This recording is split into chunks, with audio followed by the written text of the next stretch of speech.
नमस्कार। न्यूज़आवर के खास कार्यक्रम जीडीपी में आपका स्वागत है। मैं हूं देवेंद्र कुशवाहा। फिक्की की तस्करी एवं जाली वस्तुओं से अर्थव्यवस्था को हो रहे नुकसान के खिलाफ समिति कैस्केड की एक रिपोर्ट में यह आशंका जताई गई है कि 5 क्षेत्रों में हो रहे अवैध व्यापार भारत की जीडीपी ग्रोथ में रोड़ा बन सकते हैं।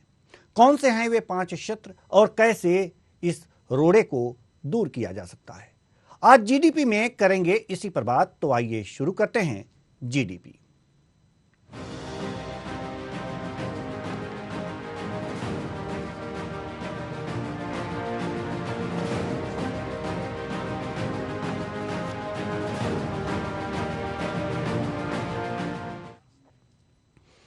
तस्करी से देश की अर्थव्यवस्था को नुकसान हो रहा है। यह सरकार के अमृतकाल के दृष्टिकोण के तहत भारत के 40 लाख करोड़ डॉलर की जीडीपी बनने की राह में रोड़ा बन सकता है। भारतीय उद्योग महासंघ यानी कि फिक्की की तस्करी एवं जाली वस्तुओं के अर्थव्यवस्था को हो रहे नुकसान के खिलाफ समिति कैस्केड की एक रिपोर्ट में यह आशंका जताई गई है। इसमें कहा गया है कि 5 उद्योगों में अवैध व्यापार की वजह से भारत सरकार को कर के रूप में होने वाले नुकसान 2019-20 में 163% बढ़कर यानी कि 58,521 करोड़ रुपए के स्तर पर पहुंच गया है। 5 अवैध व्यापार वाले उद्योग कौन कौन से हैं, आइए ग्राफिक्स के माध्यम से हम आपको समझाते हैं। अल्कोहल, मोबाइल फोन, और आपको बताएं कि दैनिक उपयोग वाली घरेलू एवं निजी वस्तुएं, मोबाइल फोन भी है, दैनिक उपयोग वाली घरेलू एवं निजी वस्तुएं हैं।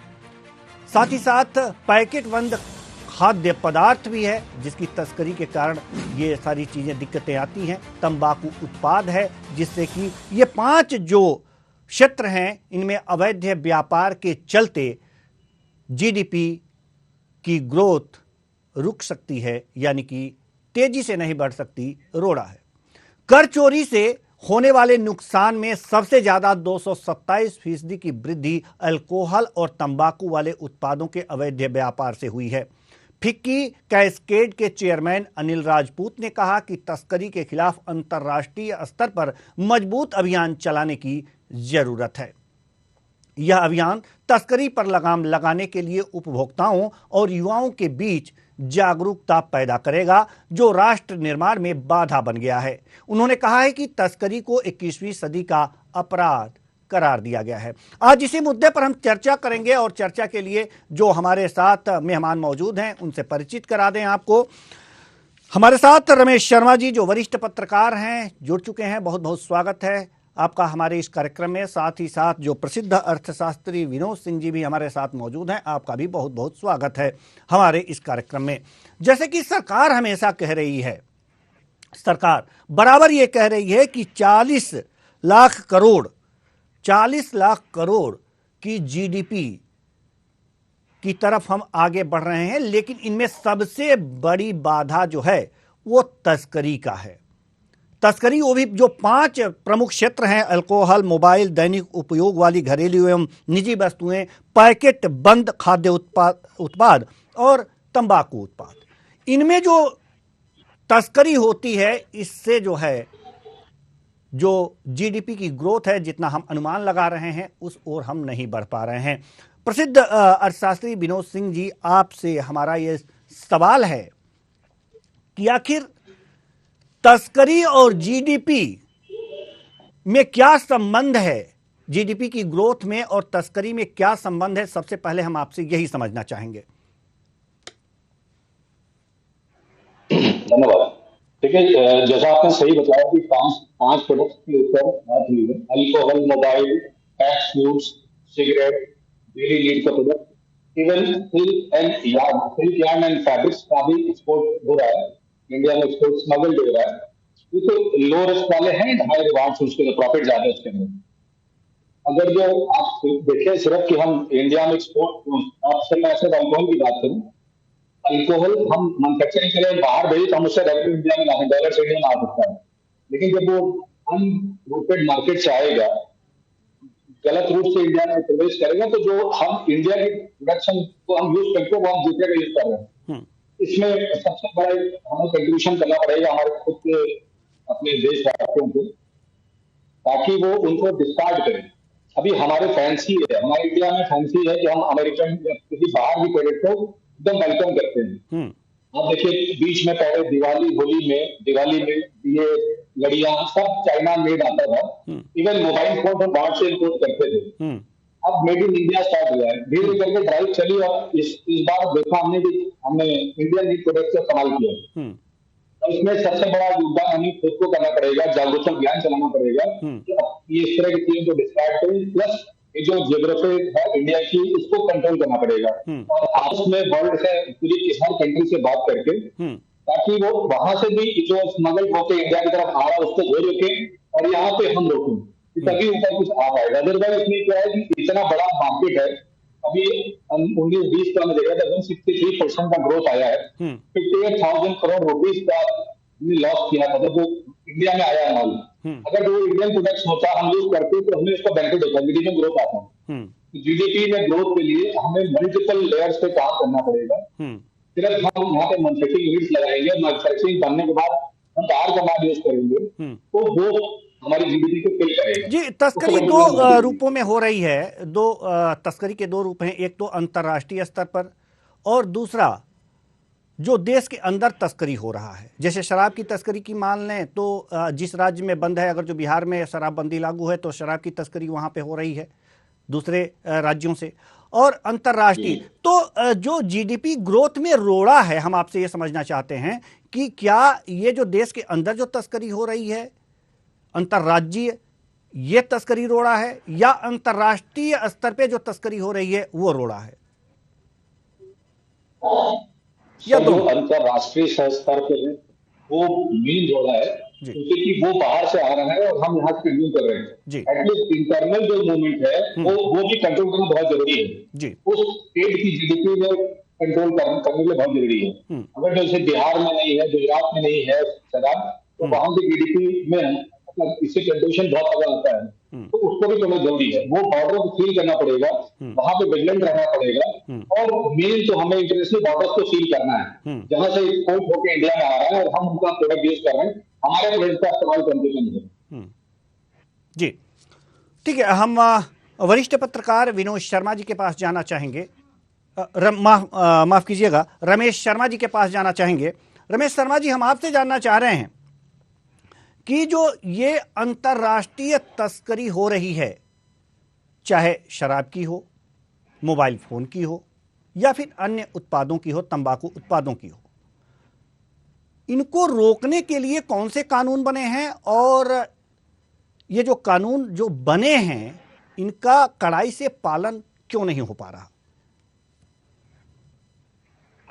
देखिए, मोटे तौर पर किसी भी अपराध, तस्करी का हो या आंतरिक अपराध हो, अंतर्राष्ट्रीय अपराध हो, हर अपराध को नियंत्रण के लिए कानून बने हुए हैं। लेकिन इसका जो कड़ाई से पालन नहीं होता, उसके कड़ाई से पालन दो प्रकार के कारण नहीं होता। एक तो जो तंत्र के अंदर भ्रष्ट किस्म के अधिकारी, कुछ अधिकारी और कुछ कर्मचारी जो भ्रष्ट किस्म के हैं उनके कारण, और दूसरा जो व्यापार में जो बेईमान किस्म का व्यापारी है। सारे व्यापारी बेईमान नहीं है, सारे तंत्र के लोग भ्रष्ट नहीं है, लेकिन इन दोनों की एक विशेष प्रकार की युति है। कई बार आप देखें कि स्मगलिंग अर्थव्यवस्था को, दोनों स्मगलिंग से नुकसान होता है। देश के भीतर एक प्रांत से दूसरे प्रांत पर चुपचाप जो सामग्री जाती है उससे भी नुकसान होता है और देश के बाहर से जो सामग्री आती है उससे भी नुकसान होता है। अब आप किसी भी महानगर के फुटपाथ पर देख लीजिए, फुटपाथ पर स्मगलिंग किए हुए बच्चों के खिलौने आपको बिकते दिख जाएंगे। अब इतनी बड़ी संख्या में वो हवाई जहाज से तो पटक नहीं रहे, कुछ ना कुछ नेटवर्क होगा जिसके कारण वो सीमा से प्रवेश कर रहे हैं। तो आखिर सीमा से वो प्रवेश कैसे कर रहे हैं? इसके अलावा जीडीपी को जो हमको नुकसान होता है वो दो प्रकार से नुकसान हो रहा है। एक तो जो प्रत्यक्ष हम देख रहे हैं, ये जो 5 चीजें हमने देख ली हैं, स्मगलिंग है, ये बहुत अच्छा विनोद जी ने कहा कि त्योहार पर कल्पना कर सकते हैं कि दीपावली जैसे त्योहार पर लक्ष्मी जी की प्रतिमा, गणेश की प्रतिमा चीन से आ रही थी तो कहीं ना कहीं इसको पूरे समाज की भी चिंता इसमें करना चाहिए, सरकार को भी चिंता करना चाहिए, मीडिया को भी चिंता करना चाहिए कि आखिर इसका हम खुद अपना उत्पादन क्यों नहीं कर पा रहे हैं। इसकी परोक्ष जीडीपी को नुकसान भी होता है। आप मुझे बताइए, परोक्ष नुकसान में हमारे पास वाहन अगर हम देखते हैं तो संसार में कुल 1% वाहन भारत के अंदर हैं, लेकिन हमारे एक्सीडेंट 11% होते हैं, और 11% एक्सीडेंट में ज्यादातर युवाओं के एक्सीडेंट होते हैं। तो युवा अगर एक्सीडेंट में चला जाएगा तो उसकी जो कर्मशीलता है, उसका जो कहीं ना कहीं प्रोडक्शन है, वो सारा का सारा खत्म हो जाएगा। तो कहीं दूसरा एक समाज का वातावरण हमको इस बात पे बताना पड़ेगा कि ये जो 5 चीजों में आपने कदाचार बताया है, स्मगलिंग का, विदेश से आने का, ड्रग्स का। अब ड्रग्स को आप देखिए, ड्रग्स के स्मगलिंग में 2 तरह का नुकसान, एक तो सीधा सीधा अर्थव्यवस्था पर डायरेक्ट अटैक हो रहा है उससे, और दूसरा वो ड्रग्स जो नौजवान ले रहा है वो अपने कर्तव्य से और कर्म से दूर होकर के निकम्मा घर में पड़ा हुआ है जी। और जो निकम्मे पड़े रहते हैं वो कम मेहनत में ज्यादा मुनाफा लेना चाहते हैं, तो वो बेईमानी और अपराध की तरफ जाते हैं। तो ये दोनों तरह का उससे नुकसान हो रहा है। तो मोटे तौर पर समाज को एक अच्छा वातावरण बनाने की जरूरत है, और आपने एक अच्छा विषय लिया।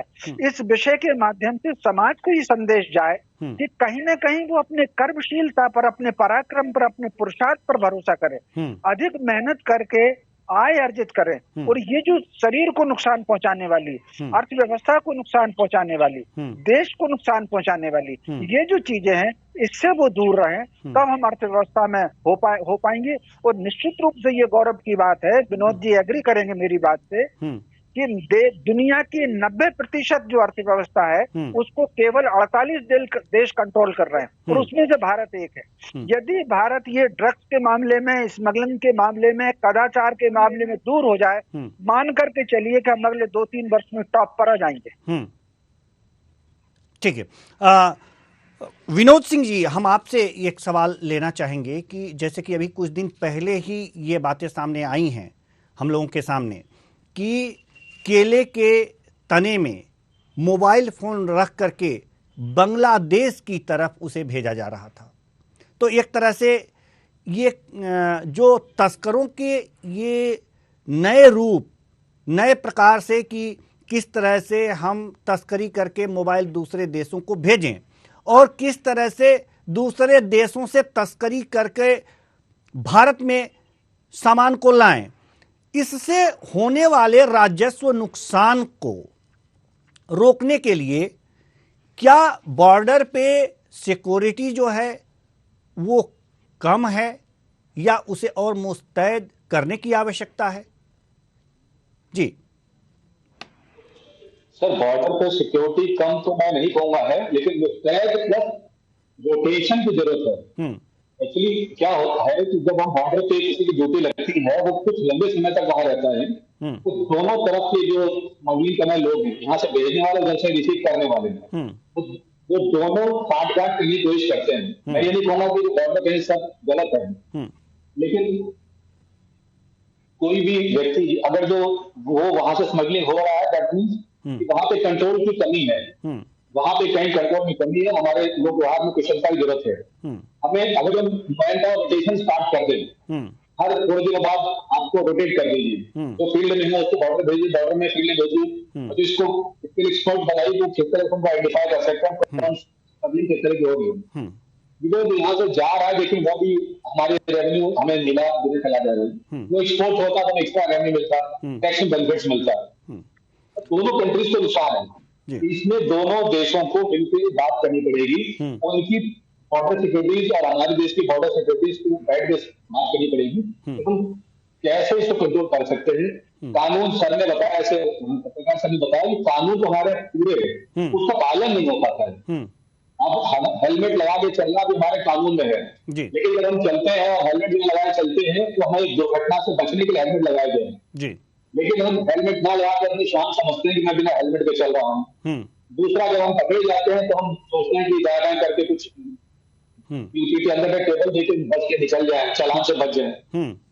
अगर वो चालान कटने लगता है तो आदमी हेलमेट लगाता है, अपनी सुरक्षा को ध्यान में न रखे वो चालान से बच के हेलमेट लगाने लग जाता है। सेम वैसे ही अगर जो भी पकड़ा जाए उसको क्राइम, अभी 21st सेंचुरी में स्मगलिंग एक क्राइम के रूप में देखा जा रहा है, और इसको जो पकड़ा जाए उसको फिर कड़ी से कड़ी सजा दी जाए, ताकि अगली बार ये करना ना समझे। जी। इवन आपने बीच में देखा होगा, मैं एक बार वीडियो न्यूज चैनल पर देख रहा था कि गाय को भी स्मगल करके ले जाया जा रहा है बांग्लादेश पानी के थ्रू, बोट की तरह उनको बना के वो तैर के निकल जाते हैं, उसके साथ उसको जे करके बोट में डाल देते हैं। इसको कंट्रोल करने के लिए देखो दोनों तरह की सरकारों को मिलकर काम करना पड़ेगा। बिल्कुल, दोनों तरह की सरकारों को, दोनों देशों की सरकारों को मिल करके काम करना पड़ेगा। लेकिन एक बड़ा ही हास्यास्पद सवाल है मेरे पास, इसे आप कह सकते हैं, लेकिन दर्शकों की दृष्टि से यह समझना और समझाना बहुत जरूरी है। जैसे कि अर्थशास्त्र में एक नियम है कि अगर जो वस्तु ज्यादा क्रय होगी, लोगों के पास क्रय शक्ति होगी, वस्तुओं को खरीदेंगे तो इकोनॉमी में गति आएगी, और जब गति आएगी तो इकोनॉमी ग्रो करेगी।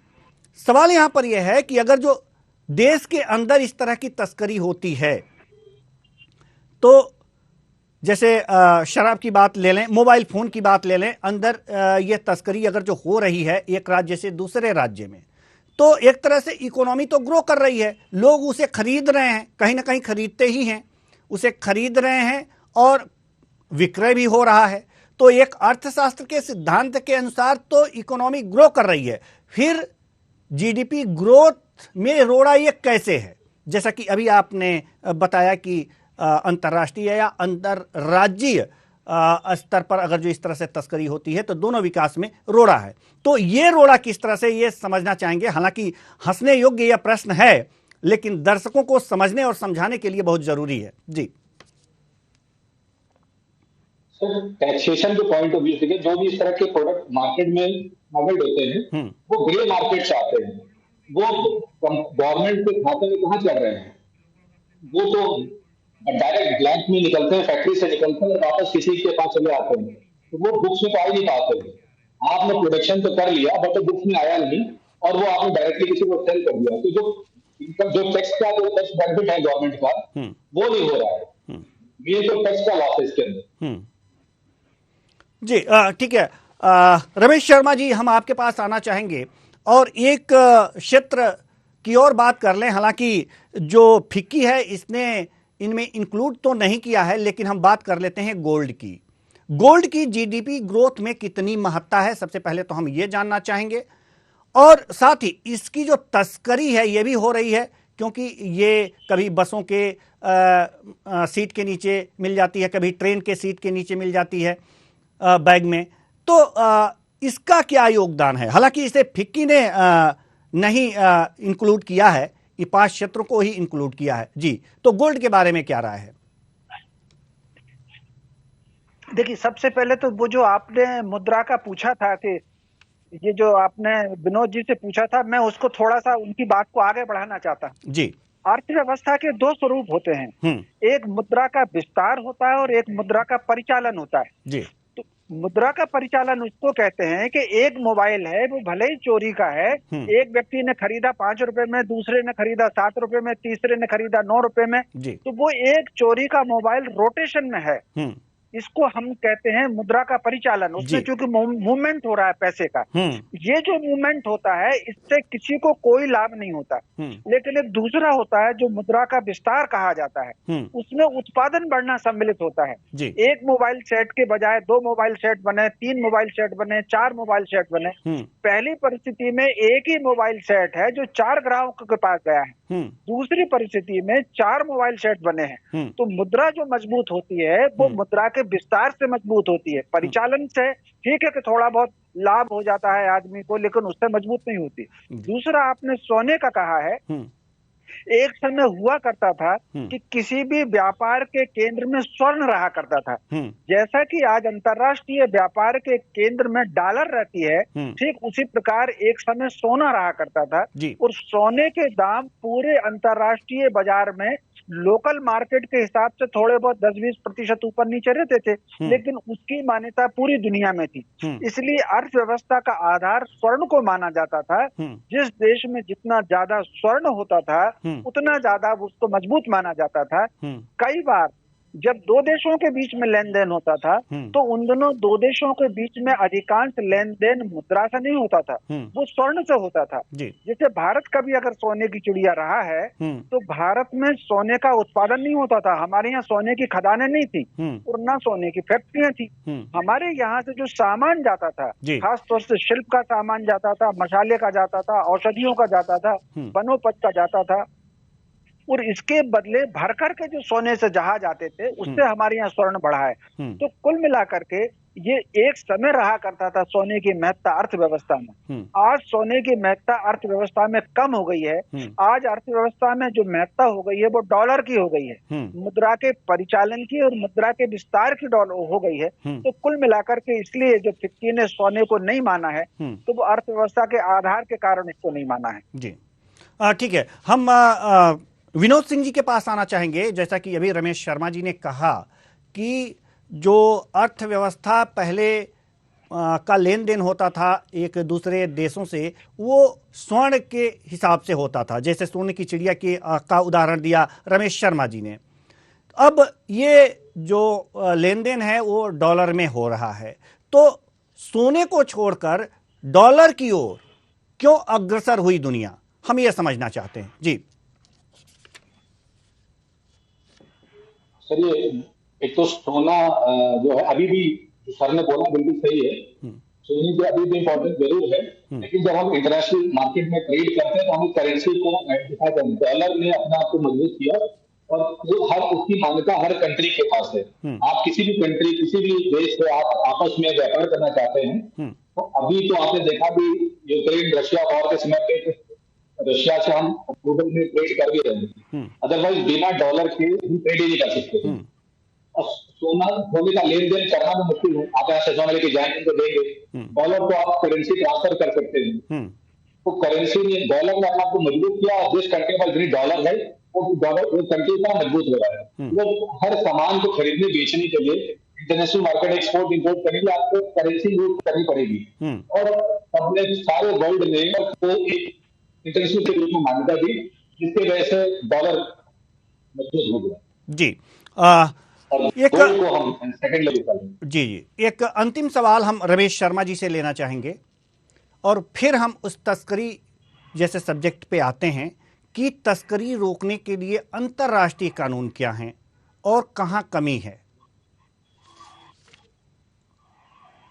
देखिए, मोटे तौर पर तस्करी रोकने के लिए पर्याप्त कानून अंतर्राष्ट्रीय स्तर पर भी हैं और राष्ट्रीय स्तर पर भी कानून है। जी तस्करी रोकने के लिए एकमात्र तस्करी ऐसा अपराध है, यदि हम किसी अंतर्राष्ट्रीय अपराधी को, किसी मान लीजिए पाकिस्तान के किसी व्यक्ति को या अमेरिका के किसी व्यक्ति को तस्करी के आरोप में हम पकड़ सकते हैं तो उसको हम यहाँ सजा दे सकते हैं। ये अंतर्राष्ट्रीय कानून है। किसी और जो अपराध होते हैं उसमें कहीं ना कहीं हमें दोनों देशों की सहमति आवश्यक लगती है, तस्करी के मामले में नहीं लगती। ठीक उसी प्रकार भारत का कोई तस्कर अगर अमेरिका में पकड़ा जाएगा तो वो अपने कानून से उसको सजा दे सकते हैं। इतने सख्त कानून तस्करी को लेकर के है, पूरी दुनिया इस पर चिंतित है, लेकिन इसके क्रियान्वयन में कमी है। किसी भी देश की सीमा पर जो लोग हैं वो तस्करों को, उनका एक पूरा का पूरा नेटवर्क है तस्करों का, एक समानांतर उनकी दुनिया चलती है, एक समानांतर उनकी मान करके चलिए कि सरकार चलती है। और जैसा कि सरकार का टैक्स